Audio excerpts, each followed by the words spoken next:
everyone, welcome back to Pine Hollow Auto Diagnostics. We're in the BMW dealership lot and we're working on a BMW. I hope I don't get kicked out. It's a 2007 X3 and talked to the owner. He said his serpentine belt came off. It's right here in the front seat. There's a serpentine belt. It's kind of oily. And now it's a no crank, no start.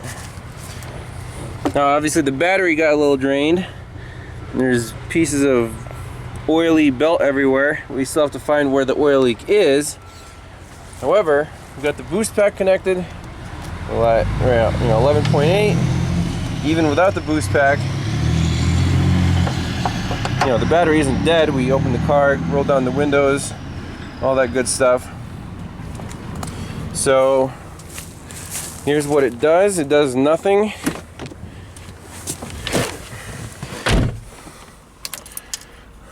Try to crank it. Nothing, right? So what we're gonna do is scan it for codes, obviously. The dealership already quoted him for a starter, a front crank seal, and a valve cover gasket, and a serpentine belt with a tensioner. I'm not sure he needs a starter just yet. The other stuff, maybe, that's probably reasonable. But, second opinion is always a good thing to have. So let's just scan this thing and see what comes up. Alright, so our code scan is complete. Here is what we have. Okay, so let's see what does have some fault. Sliding roof, switching center console, central body electronics, ABS stability control. So it's 20 computers, vehicle immobilizer. Let's check that guy out. See if we're not starting because this thing doesn't like the key or something. Voltage supply control module. Okay. Interesting. Raise codes, yes. Okay, so it passed. Page up. Let's see what's in the ABS.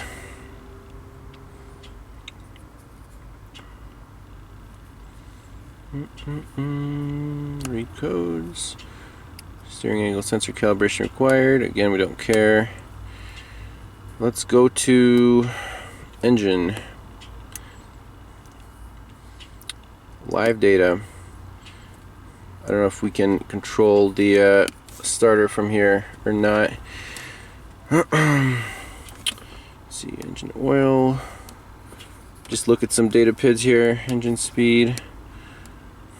Battery voltage. Temperature. Okay. 11.6.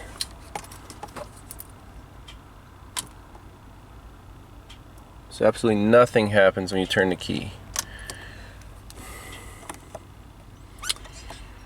I don't know if there's a way to find the state of the ignition key on here, or if we have to go to the starter and see if we're getting a positive voltage on the main starter wire. And if we are and the engine's not turning over, obviously that's the problem. But I want to avoid doing that if at all possible because this thing is probably hard to access. So I'm gonna poke around here a little bit.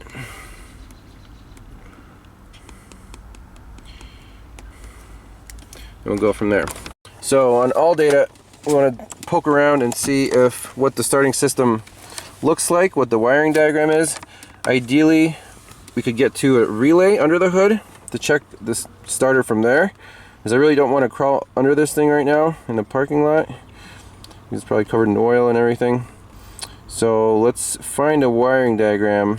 Hopefully they have one for this vehicle, because for European vehicles sometimes this information is hard to come by. Alright, so for the starting system, we're on BBB Industries, and all the diagrams give is the main power feed to the starter and then to the alternator. We don't see the starter control, which is obviously what we're interested in. There's no relay, there's no anything shown. The starter is just a square box with one wire going to it.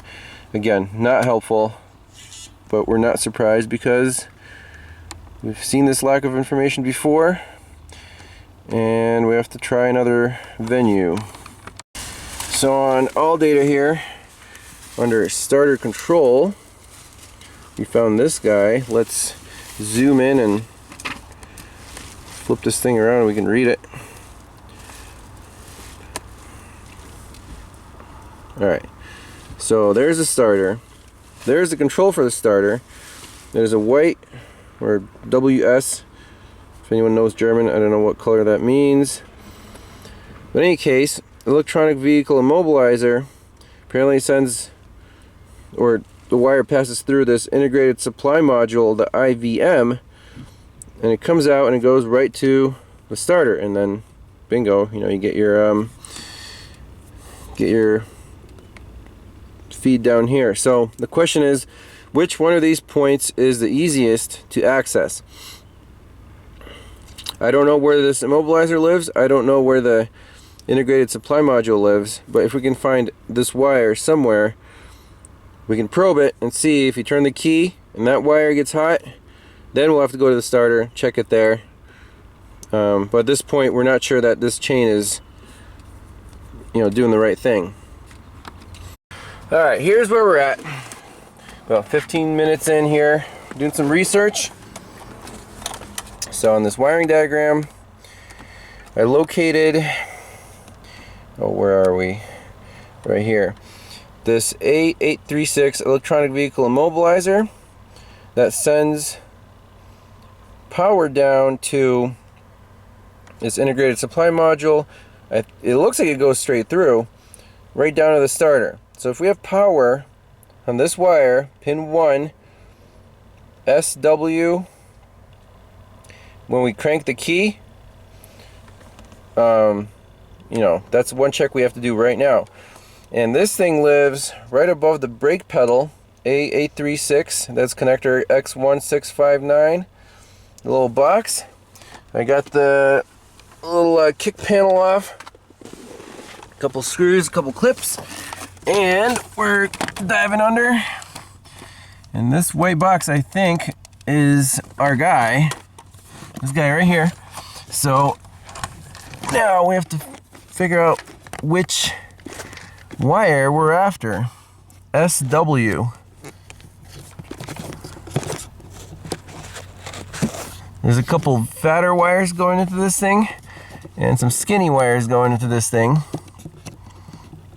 A black and a blue. Is that SW? There's a black.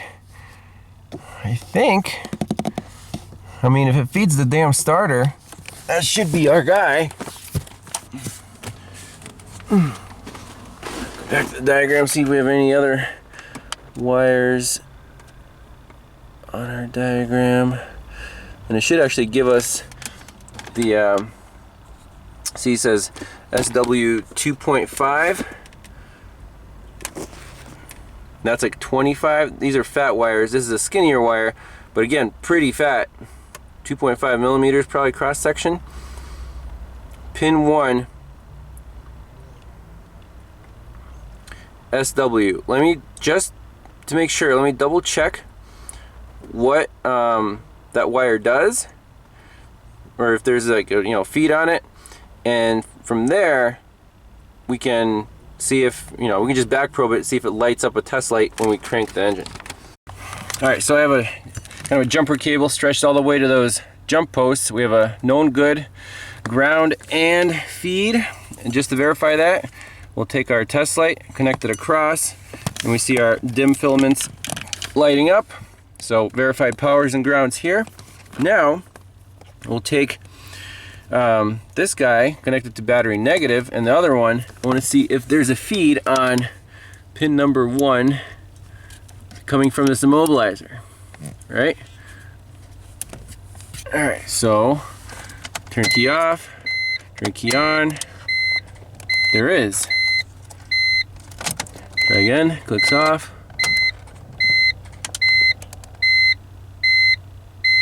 Huh. So power is supposed to be going down to the starter, and it does not look like it is.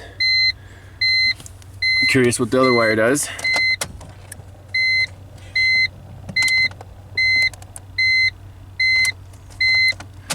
So it looks like, oh, so we just learned a very important thing, that at the immobilizer unit right here, we do have a good power when we turn the key to the crank position. So now our problem is between here and the starter. And I still don't want to crawl under the vehicle just yet. If we can find an intermediate connection somewhere, or we can just go right for the starter. So the starter on this baby lives right under the intake manifold, and we can see our prize here, that white wire, that's the control wire. Oh man, it's gonna be a hard shot to make. Lighting up in here. Focus, focus, focus. There we go. Right there. There it is. There's the control wire. You can see the big red one coming up. So if we can get a long piercing probe down there, pierce that guy and watch the test light when we crank it, then we'll know, okay, you know, it's probably the starter. However, we still need to check the feed on the starter, that main red wire. Alright, thanks to Power Probe's long yellow piercing probe, I'm on that white wire all the way down there. We got our test light connected. It's going to go through both filaments into known good ground. So if that light lights up when we crank it, we're definitely going after the starter. Let's try it out. Bingo. Sweet. We're almost there. All we need to do now is make sure we have good power on that red wire right in the starter terminal. And if that doesn't, you know, if we're good there, we can try to hit it with a hammer, try to get it to turn over. Alright, so now I got a test light shoved in there. It's actually touching the positive B+ post on the starter. Can you believe that that is possible? Well, it is. And then the test light I want to hook up to our control. So this will be the final call for the starter. So whenever I turn the key to crank, both of these lights should light up and that one should stay lit brightly. Let's give it a whirl.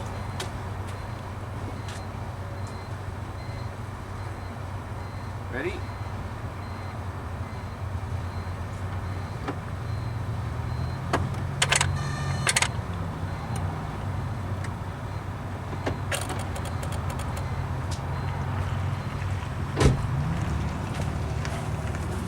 It's still lit. I think it stayed lit during the sequence. Let me just review the footage real quick. Alright, the footage showed that all the lights were lit. We have a good power feed to our starter and the control is there, so it is a bad starter motor. We could have someone hold the key and crank and then whack on it, try to get it to, you know, come on. But the dealership actually diagnosed this one. I don't know if they were going to fire the parts cannon, but that's the right call. It does have a bad starter.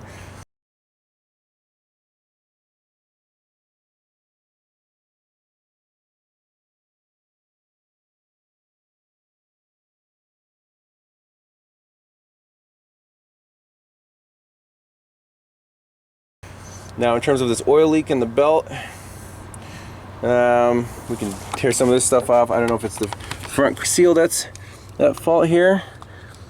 I suspect that it might be, since the harmonic balancer is completely coated in oil, and if it was a leak just from coming from up here, it would migrate down, but it wouldn't get flung all over the place by the harmonic balancer. So I think they're on the money with this one. Well, that's it for the diagnosis. It does need a starter, needs a belt, needs a front crank seal. I could give the customer an estimate on this repair, But for some reason, I don't want to marry another BMW. And this thing's already at the dealership, and I think they gave them a fair quote. So sometimes, just let the pros do their work and move on to more interesting things in life. Even though I know you guys like seeing me suffer with these European cars. Anyways, thanks a lot for watching, and I'll see you next time. Bye-bye.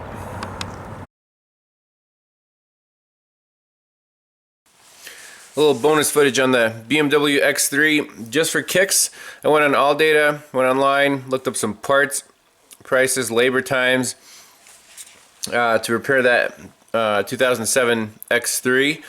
So we need a front crank seal, a serpentine belt, a starter, and a valve cover gasket, right?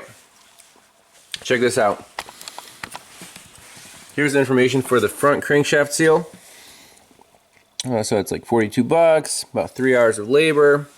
Doesn't look too bad. Then when you look at the service and repair information, here is where the DI wire gets screwed by BMW. You need like 10 separate special tools to get this thing in and out. So let's start reading. Remove the vibration damper. This says stop. Do not release the center bolt, because if you do, it'll like loosen up your timing chains and the oil pump and blah blah blah, risk of damage. Now we install these special tools.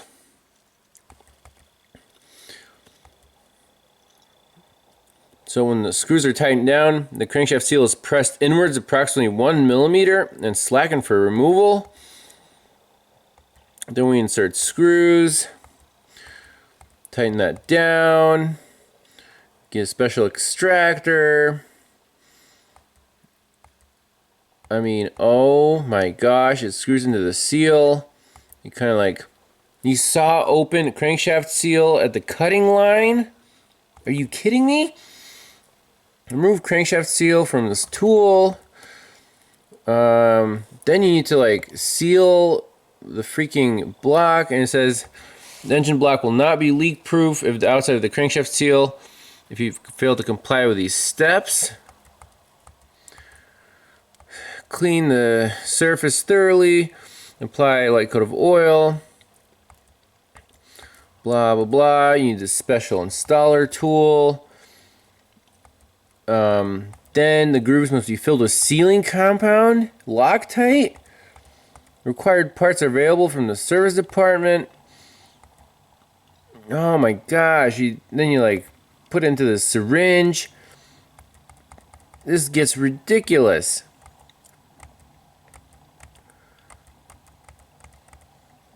I mean, look at this stuff. Blah, and then finally like assemble engine. That's exactly why I told the owner I might not be equipped to do this job, and I'm not, even though you can earn some money here, but man, I, again, don't want to get into this.